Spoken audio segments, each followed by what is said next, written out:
पद्धतीनुसार त्याचं विसर्जन करायचं. ही 10व्या पद्धत. आणि 13व्याला अजून एक पद्धत आहे. 10 दिवस आत्मा त्याच्यात राहतो, 13 दिवस आत्मा इथून निघून जात नाही असं शास्त्र सांगते. 13 दिवस आत्मा भटकत राहतो आणि 13व्या दिवशी 13वी झाल्यानंतर मग आत्मा मार्गस्थ होतो. मग महिन्यापरतचा एक विधी सांगितला, 6 महिन्यानंतर एक विधी सांगितला आणि 12 महिन्याने एक विधी सांगितला. आता एवढे विधी सांगाय आपल्याकडे टाईम नाही. वर्ष श्राद्ध पण करावंच लागतं. का करावं त्याचं कारण सांगितलं. इथून तर तिथपर्यंत जायला आत्म्याला पैदल पैदल जायचं, 4 चाकी नाही. आणि इथून तिथपर्यंत जायला आत्म्याला 12 महिने लागतात. ज्या दिवशी मरण पावला त्या दिवशी तो आत्मा असं म्हणतात तिथं पोहोचतो. आणि तिथं पोहोचल्यानंतर देव विचारतात कुठून आला? विठ्ठलवाडीहून. काय काय चांगलं कर्म केलं? मग कर्म सांगाव. हे चांगलं केलं, ते वाईट केलं, ते चांगलं केलं, ते वाईट केलं. आणि मग त्याची बेरीज केल्या जाते. आणि पास किती मार्कावर असते माणूस? 35 वर आहे का नाही?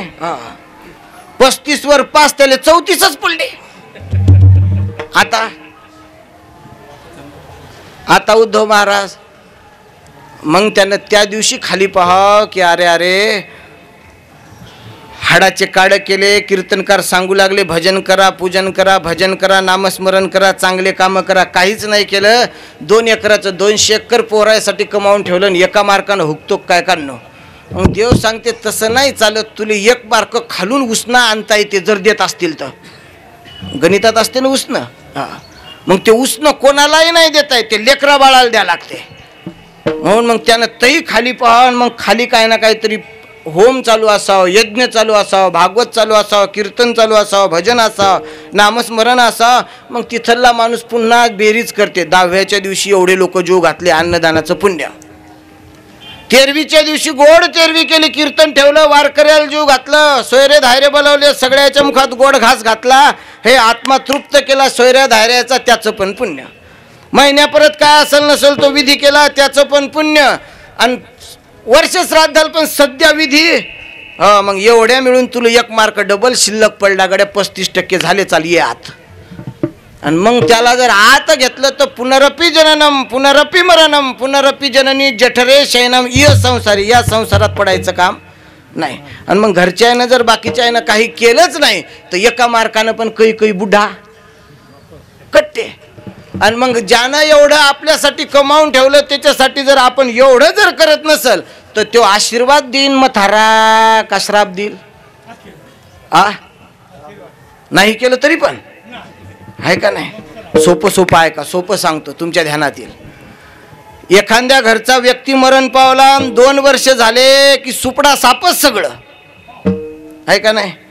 काही लोक म्हणतात अमुक अमुक बुवा होता, त्याच्या पायी लक्ष्मी होती, तो होता तर त्याचा लय लवाजमा होता.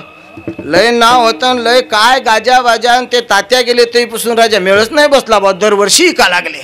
समजून चालायचं. तात्याले बरोबर बुंदी खाऊ घातली आहे का नाही? तात्याच्या नावानं काहीच पुण्याचं काम केलं नाही. आणि एखाद्या वेळेस पहा माणूस मरण पाहून 2 वर्षाने त्याची परिस्थिती पहा. का हो नाना कस काय? नाना म्हणतात काय राजा बुढ्याच्या वक्ती चटणीले तेल नव्हतं हो, पण बुढा गेला आणि काय झालं काय सांगा. एवढी परिस्थिती सणानली का नाही? काय कारण? बुढ्यानं वरून पाहिलं आपलं पोरग गरिबीचं आहे पण आपल्यासाठी काहीतरी करायला लागलं आणि बुढ्यानं वरून आशीर्वाद दिला. विशेष आहे का? मायबापानं देवानं दिलेला आशीर्वाद पचण्यासाठी मायबापाचाच आशीर्वाद लागते. मायबापाचा आशीर्वाद उमेश महाराज शीतळ सांगितला आणि देवाचा फक्त आशीर्वाद सांगितला.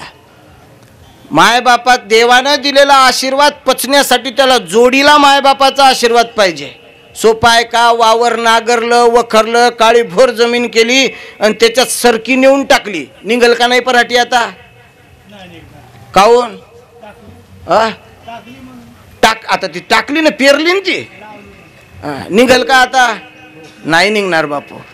काळी भोर जमीन आहे तुमची, गावात 1 नंबर जमीन आहे. नागरली वखरली सगळा उद्यम झाला आणि सरकी पेरली, पण वरून कृपा करायला लागेल ना पाण्याची आहे का नाही? पाणी पडल्याशिवाय कापूस निघत हो. हे बाकीचा आशीर्वाद म्हणजे देवाचा, पण सरकी निघावा असं वाटत असेल तर शीतळ आशीर्वाद म्हणजे पाण्याचा आशीर्वाद म्हणजे मायबापाचा. आणि मग ते बुढ्यानं तिथून आशीर्वाद द्यावं म्हणून हे कार्यक्रम करत असतात. आपण कार्यक्रम दुःखातून करतो, पण आता कुठं कुठं असं सांगायला चालत नाही, पण अधिकार संपन्न महाराज यांच्या तेरवी निमित्त सांगायला चालते. ज्या ज्या संतानं देह ठेवला त्या त्या संताचा सोहळा झाला, पण सुखाचाच झाला. झाला का कोणाचा? हो झाला. कोणाचा झाला? 15 मिनिटात सांगण्याचा प्रयत्न करतो. विठ्ठल विठ्ठल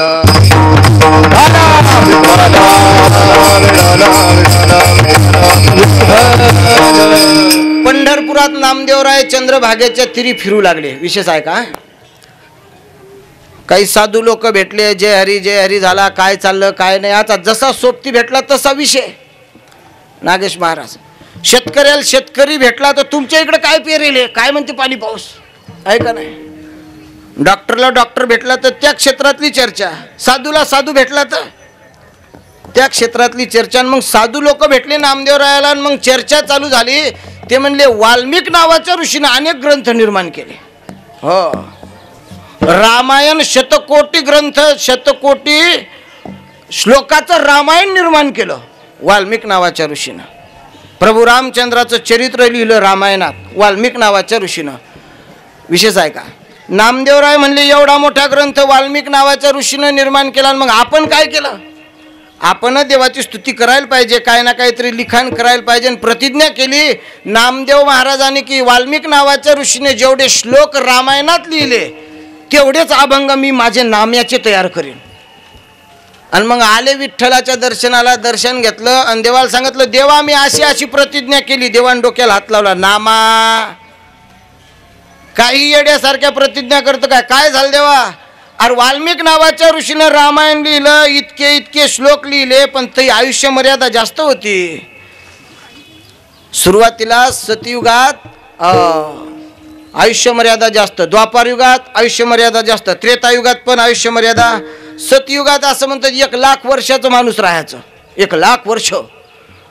त्रेतायुग लागलं, 1 शून्य कटलं, 1,00,000वरचं 1 शून्य गेलं, किती राहिले? 10. द्वापार आलं त्याच्यावरचं 1 शून्य काटलं, किती राहिले?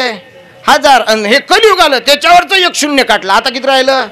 शतगणिले ते अर्धरात्र काय, अर्धे तर नामदेवा झोपतच आहेत रे. हातात 50 वर्ष, 50 वर्षात एवढं लिखाण काही करशील? नामदेवराय म्हणले एकटा नाही करत, मग घरच्याने करायला होतो. आहे का नाही? तुम्ही आम्ही खेळीमेळी सगळेजण प्रयत्न करू, एकानंच कमावून आणून बाकीच्यानं खा, थोडं काय जमणार आहे. आणि मग सगळेच्या सगळेचा अभंग लिहू लागले. किती जण? 14 जण नामदेवाचे घरी, 14 जण स्मरती. मग बायकोन लेकरन सुनान नातून त्या जनाबाई पण सगळ्यांना अभंग लिहिले, सगळ्यांना. पण अभंग पूर्ण झाले आणि आयुष्य मर्यादा संपली. सगळ्यांना भगवान परमात्म्याच्या पायरीच्या खाली समाधी घेतली. नामदेव पायरी आहे पंढरपूरला. एक बाई राहिली, त्यातली एक माहेराला गेली ती डिलेवरीसाठी. मग ती डिलेवरीला गेली आणि घरच्यानं सगळ्यांना समाध्या घेतल्या, ती एकटी वाचली, तिला झालं पोरग. आणि मग त्या पोरापासून आता सध्या नामदेवरायाचा वंश चालू आहे. नामदेवरायाचा जो वंश चालू आहे त्या सुनपासून राहिलेल्या पोराचा. मग बाकीच्या यानं समाधी घेतली, नामदेवराय वैकुंठात फिरू लागले. आणि देवानं नामदेवरायाला विचारलं नामा अरे प्रतिज्ञा केलती ना अभंग लिहिल म्हणून, कधी लिहितं? नामदेवराय म्हणले आता आयुष्य संपलं देवा, आलो बा. 14 जणांना प्रयत्न केले पण बजेट बसला. मग राहिलेलं कार्य पूर्ण करावं लागतं, खाली जाय. नामदेव म्हणले कुठे जाऊ? कनकाईच्या पोटी जावे, आज्ञा देत नारायणे. नारायणानं आज्ञा दिली कनकाईच्या पोटी जाय. बोल्लोबाचा पुत्र होणे, बोल्लोबा मोरे नावाचे एक सद्ग्रस्त येतं देहू नावाच्या गावात, त्या ह्याच्या पोटी जा, जन्म घ्या आणि राहिलेले अभंग लिहा. मग नामदेवरायाचाच अवतार तुकोबार आहे. हे जगद्गुरु तुका अवतार नामयाचा, जगद्गुरु तुका अवतार नामयाचा, जगद्गुरु तुका अवतार नामयाचा, जगद्गुरु अवतार नामयाचा. हे साम्राज्य घळाचा धोनिया संप्रदायाचा घळाचा धोनिया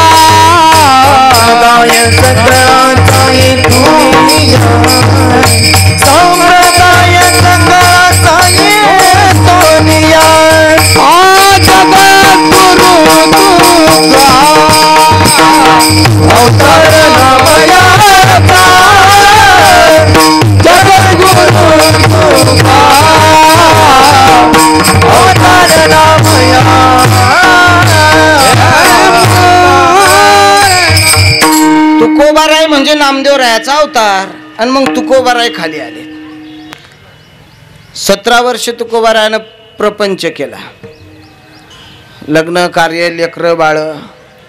पण देवानं स्वप्नात येऊन सांगितलं, तुकोबा रे तू नाम आहेस, अभंग रचना करण्यासाठी आला. बसला आपले लेकर बाळन बायकोन हेनते बर. आणि मग देवानं सांगितलं, आणि मग तुकोबारायानं अभंग रचना पूर्ण केली, गाथा निर्माण केला. त्रास झाला, सज्जन लोकांना त्रास होत असते, ही जगाची पद्धत आहे. तुकोबारायाला त्रासही झाला आणि कळालं आता आपला गाथा पूर्ण झाला, आता जायला पाहिजे. तुकोबारायाचं वय 42 वर्षाचं. काम संपलं की संत महात्मे निघून जात असतात, तिथं वयाची मर्यादा नसते. ज्ञानोबाराय कितव्या वर्षी गेले? 22व्या वर्षी. वयाला मर्यादा नाही. प्रवासी येत आपण, संत महात्मे याला प्रवास समजतात. आणि प्रवास वयावर अवलंबून नसतो, तो तिकिटावर अवलंबून असतो. असं आहे काय म्हातारा माणूस बुवा हिंडू द्या मग 2-4 गावं, नाही. आता हिंडायले ते द्या सोडून, आहे का नाही. पण तिकिटावर अवलंबून असते, तिकीट कुठून कुठलं काढलं. आयुष्य मर्यादा तुकोबारायाच्या लक्षात आली. आपल्याला आता जावं लागते. पण तुकोबारायानं येता येता देवाला सांगितलं होतं, देवा तुम्ही म्हणता बोलोबाच्या पोटी जा, जातो, पण येत असताना तुम्हाला न्याय या लागल. ते चौघाच्या खांद्यावर राम बोलो भाई, राम बोलो भाई, ते मला जमणार नाही, तुम्हाला यावं लागल तर जातो. आणि देवानं शब्द देतात, जा नामदेवा तुकोबा म्हणून तुम्ही खाली जा, मी तुम्हाला न्याय लिहिल. आणि मग आता दिवस झाले, कार्य जे करायचं होतं तो गाथा निर्माण झाला. आणि मग भगवान परमात्म्याकडे पाहू लागले तुकोबाराय. लक्ष देऊन ऐका, देव यायला तयारच नाही. त्याला निरोप पाठवा लागल ना, तुकोबाचं काम झालं, आता ये न्यायला. निरोप कोणाजवळ पाठवा? मग साधू लोकांजवळ निरोप पाठवला. तुम्ही सनकादिक संत म्हणविता, एवढा करा उपकार सांगा देवा, माझी भाकावी करुणा. तुका म्हणे मजा आठवा, मूळ लवकरी. हो, या म्हणण्यासाठी मूळ घेऊन साधू संतांनी निरोप सांगण्याचा प्रयत्न केला. पण एका साधूने तुकोबारायाला सांगितलं, आम्ही निरोप सांगितला, पण आम्ही 12 महिन्यातून 2दा जाणार आहे हो, आषाढी कार्तिकी. तुम्हाला जर देवाजवळचा निरोप पोस्ट करायचा असेल तर एक काम करा, देवाच्या जवळच्या माणसाला निरोप सांगा. आमदाराला जर आपला निरोप पोहोचवायचा असेल तर कोणाला सांगा? आमदाराचा पीए, जो कुठेही संघ असते त्याला निरोप सांगा. ते म्हणले देवाचा पीए कोण आहे? पीए सोडून देव कुठेच जात नाही. देवाचा पीए म्हणजे देवाचं वाहन.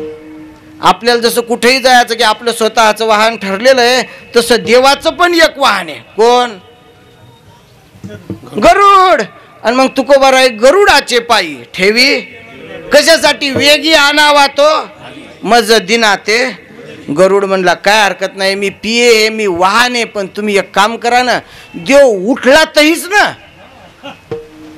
मी जरी पीए असलो, मी जरी गाडी असलो, मी कुठूनही विठ्ठलवाडीला घेऊन येईल देवाला, पण ते झोपतून थोडा आणणार हो, झोपेले त्यो.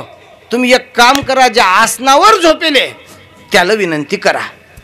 मग तुकोबारायानं ज्या आसनावर भगवान परमात्मा झोपलेले त्या आसनाला पण विनंती केली. कुठे आहे देव झोपेल? तुका म्हणे शेषा जागे करा. शेषाला पण विनंती केली. शेषानं सांगितलं मी उठवील, काय हरकत नाही तुकोबाराय, पण मी उठवावून बोले ना राग याव, आहे का नाही? मी उठवाव, मी दास आहे, मी सेवक आहे, तो बुवा मालक आहे, मालकार राग आला मला द्याव काढून, माझ्या जागावर दुसरा, मी नोकरी धोक्यात जाईल, असं नका करू. तुम्ही एक काम करा, हा केवढाही मोठा माणूस असू द्या, केवढाही मोठा, बाहेर किती काही त्याचं मिशाचं मंडळ असू द्या, आणि आर्यराव की न बोलू द्या, तो माजरच होते. कुठं? घरी. हो, आलं सगळ्याच्या ध्यानात आहे का नाही. बायको पुढं नाही म्हणले चालत, तसं त्याचं पण त्याच्या बायकोला विनंती करा, जमलं तर जमलं. आणि मग तुकोबारायानं लक्ष्मीला विनंती केली, पाय लक्ष्मीचे हाती किती यावे काकुलती. आणि मग देवानं निरोप पाठवला, तुकोबारायाला म्हणा तयार राहा, दशमीच्या दिवशी मी तुम्हाला न्यायला येतो. हो, दशमीचा दिवस. आणि मग तुकोबारायाला आनंद झाला. सगळ्या गावात ओरडू ओरडू तुकोबाराय सांगू लागले प्रत्येकाला, आपुल्या माहेरा जाईन मी आता, निरोप या संता हात्याला मी जाणारे, विटेवरचा मालक मला न्यायला येणारे. आणि दशमीच्या दिवशी भगवान परमात्मा आले, देवाला हात जोडले तुकोबारायानं, चला तुकोबा. तुकोबा म्हणले, आपलं वर्णन करत असताना असं वर्णन केलं, उद्धराया जन जड जीवा अवतार तुम्हा धराया. आणि आपण एकटेच जर गेलो तर मग स्वार्थी झालो का नाही. आपल्या संग आपल्या मंडळाचं राहिलं, बाकीच्या याचं भजनी मंडळाचं तरी सार्थक व्हावं बा. म्हणून तुकोबाराय म्हणले, देवा दशमी आहे, वारकऱ्याचं व्रत आहे एकादशीचं. दशमी एकादशी द्वादशी आता 3 दिवसात कसं येऊ बरं. 3 दिवस थांबा. दशमी एकादशी द्वादशी देव थांबले तिथंच देहूत. आणि तुकोबाराय प्रत्येक भजनात जाऊ लागले, भजन्याला म्हणून लागले, येता का देव न्याय आला. नाना हा बापू ते नाना कुठे गेले,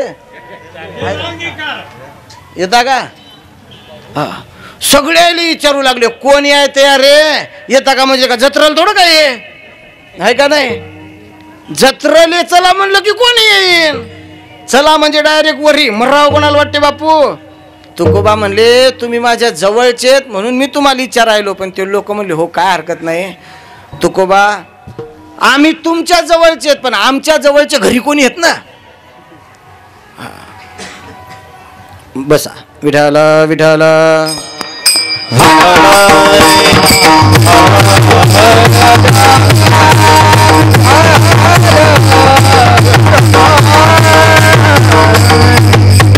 तुकोबा, आम्ही तुमच्या जवळचे आहेत, काय हरकत नाही, पण आमच्या जवळचे घरी आहेत ना. तुकोबा म्हणले, आज दशमीचे विचारून या, उद्या जाऊ एकादशीले. देवाला सांगितलंच होतं 2 दिवस थांब म्हणून. ते गेले घरी, काहाचं विचारून आले ते. तुकोबा दुसऱ्या दिवशी म्हणा, विचारलं का. नाही ना, बब्याची माय घरीच नव्हती. हा, बब्याची माय कुठे गेली, काशीले. हा, जा वाटते का कोणाला. दशमी झाली, एकादशी झाली, द्वादशी झाली. देवाने सांगितलं, तुकोबा चला ना. काय देवा, सगळ्या गावाचं प्रेम आहे मायावर. आता सण आला ना, कोणता. ते म्हणले होळी. हा, तुकाराम बीजाच्या आधी होळी आहे, एकादशी द्वादशी झाली की होळी. सणासुदीला जाऊ का. लोक म्हणतील, काय तुक्या आहे, सण करून खायचा पुरणाच्या पोळ्यात बसला डोळे मिटून, सुतक पडलं ना. हा, एवढा सण खाऊ द्या बा गावातल्या लोकायले. मग आता होळी झाली, रंगपंचमी झाली, तुकोबाराय प्रत्येकाला बोलवू लागले, यार चला चला चला. कोणीच यायला तयार नाही. फाल्गुन कृष्ण द्वितीया आली, हो म्हणजे तुकाराम बीजचा दिवस. आणि देवानं तुकोबाला हात जोडले, तुकोबा चला ना, किती दिवस थांबू, जा लागेल ना. गावातल्या लोकायला तुकोबानं हात जोडले, चला ना. लोक म्हणले, नाही बापा आम्ही नाही येत. ते का जत्रेला थोडं काय मरायचं, वैकुंठाला जायचं, आम्ही येत नाही. मग तुकोबा म्हणले, तुम्ही येत नाही काय हरकत नाही, पण मला जावं लागते. मग जातो मी. तुकोबाच्या तोंडातून शब्द पडले बाहेर, अभंगाचं पहिलं चरण. आम्ही जातो तुम्ही आम्ही जातो तुम्ही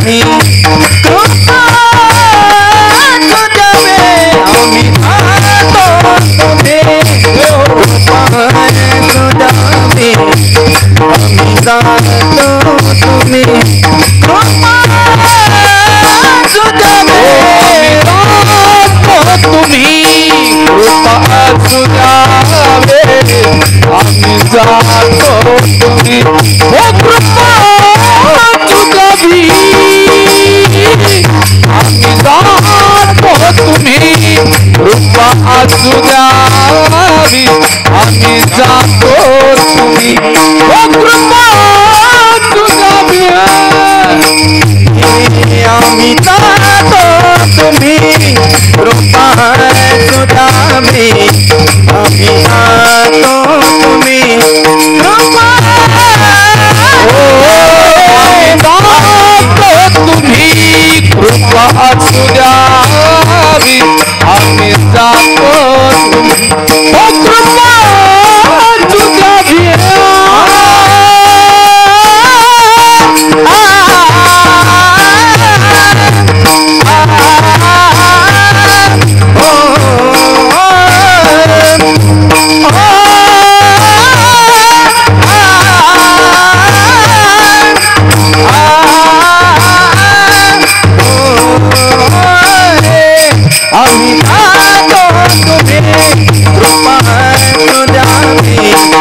सांगावी विनंती माझी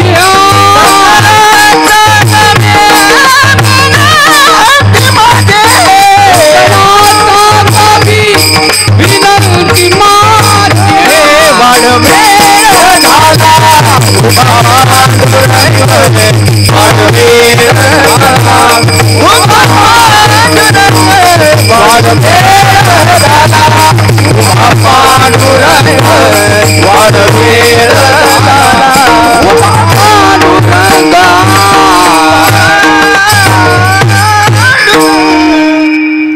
भगवान परमात्मा तुकोबारायाला नेण्यासाठी आले आणि तुकोबारायानं सगळ्या गावातल्या लोकांना चला म्हटलं, पण कोणीच यायला तयार नाही.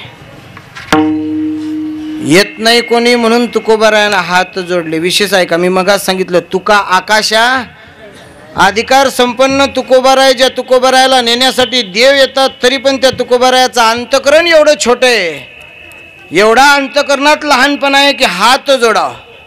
आणि हात जोडून सांगितलं, मग तुम्ही येत नाही तर आम्ही जातो पण तुम्ही कृपा असू. काय आपल्याजवळ तुकोबारायाला कृपा करायला काय? आपण आपल्या लेकरा बाळावर पण कृपा करू शकत नाही, तर तुकोबारायावर काय करावं? पण ते तुकोबारायाच्या मनाचा मोठेपणा आहे. आम्ही जातो तुम्ही कृपा असू द्यावे. आणि निश्चय इथं बसलेले तर मला वाटी लावाय जेवढे आले तेवढे आलेच नाही, जे घरी पण येतं ते आलं पण सकळा सांगावी विनंती. मग गावातले काही लोक म्हणले, तुकोबाराय एवढ्या लोकांना तर तुम्हाला जाता जाता पाहिलं, आता चालले तुम्ही सदैव विमानात बसून, काय हरकत नाही. पण मग गावातले बाकीचे खेड्यापाड्याचे लोक येऊस्तोवर थांबा ना. आता तुकोबाराय म्हणले, आता नाही थांबता येणार. का नाही थांबता येणार? त्याचं कारण तुकोबारायानं सांगितलं अभंगाच्या दुसऱ्या चरणात. हो वाडबेळ झाला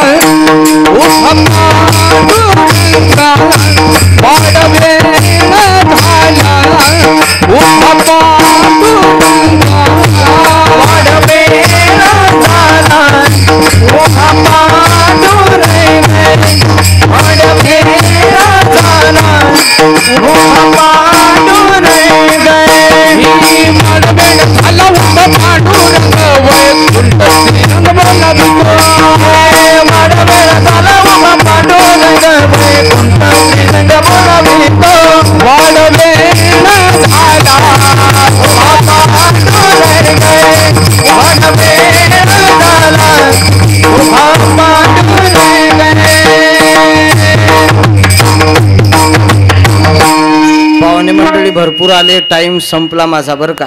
हो, पाहुणे रावणे मंडळीला बसायला जागा नाही, पण 5 मिनिटात आता आटपतो. ते अभंगाच्या दुसऱ्या चरणात लोकांनी तुकोबारायाला म्हणलं, थांबा ना तुकोबाराय. उमेश महाराज तुकोबाराय म्हणले, थांबलो असतो पण दशमीपासून थांबलो ना आता, आहे का नाही. मी अजूनही 8 दिवस थांबायला तयार आहे, पण जो न्यायला आला तो नाही कटाळला पाहिजे. महिला मंडळीसाठी विशेष आहे का, एखादं पाहुणं जर दिवाळीला न्याय आलं तर त्याच्या संग लवकर निघून जा का इथंच घोरमळ करा. थांब बब्या उद्या जाऊ, थांब बब्या. बब्या जर 2-4 दिवस ठेवला तर बब्या या बारनं घेऊन जाते आत्याला. पण दुसऱ्या दिवाळीला जर बब्याला म्हणलं जाय रे विठ्ठलवाडीला आत्याला, नाही, बब्या म्हणते मी अजिबात जात नाही. ती आत्या 2-3 दिवस येत नाही, निस्ती येत नाही, घरी कामं करायला होते. म्हशीचं दूध काढ, शेण काढ, गाई नेऊन घाल, जात नाही मी त्या आत्याच्या घरी. येणाऱ्या आपल्याला न्याय आलेल्या पाहुण्याला त्रास नाही झाला पाहिजे. 4-5 दिवस ठेवला नाही हो पाहुणा. पाहुणा जगाचा मालक आहे ना तुकोबाराय म्हणले, वाढ वेळ झाला उभा पांडुरंग वैकुंठा श्रीरंग बोलावे तो. आणि मग तुकोबारायाच्या डोळ्यात पाणी आलं. काही लोक म्हणले, तुकोबाराय आम्ही जात असताना आमच्या घरचे रडतात, आम्ही जात असताना आम्हाला पण दुःख होते की चाललो बा गावाला सोडून, आणि मग डोळ्यातून पाणी येते, मग रडतो आम्ही. तुमच्या पण डोळ्यातून पाणी यायला म्हणजे तुम्ही चालले याचं तुम्हाला दुःख आहे का? तुकोबाराय म्हणले, दुःख नाही. मग रडता का? तुकोबाराय म्हणले, डोळ्यातून पाणी येतं पण हे पाणी दुःखाचं नाही, हे पाणी आनंदाचं, हे पाणी सुखाचं आहे. काऊन? तुकोबाराय म्हणले, जेव्हा नामदेव होतो आणि इथं येणार होतो, देवानं जेव्हा सांगितलं होतं नामदेवा तुकोबाच्या रूपात जा, तेव्हा देवाला शब्द दिला होता, देवा जातो पण येत असताना खांद्यावर येणार नाही, तुला न्याव यावं लागेल. अधिकार संपन्न विटेवरचा मालक परमार्था माझ्यासारख्या तुच्छ माणसांचा शब्द जर तो भगवान परमात्मा पाळत असेल त्यानं शब्द पाळला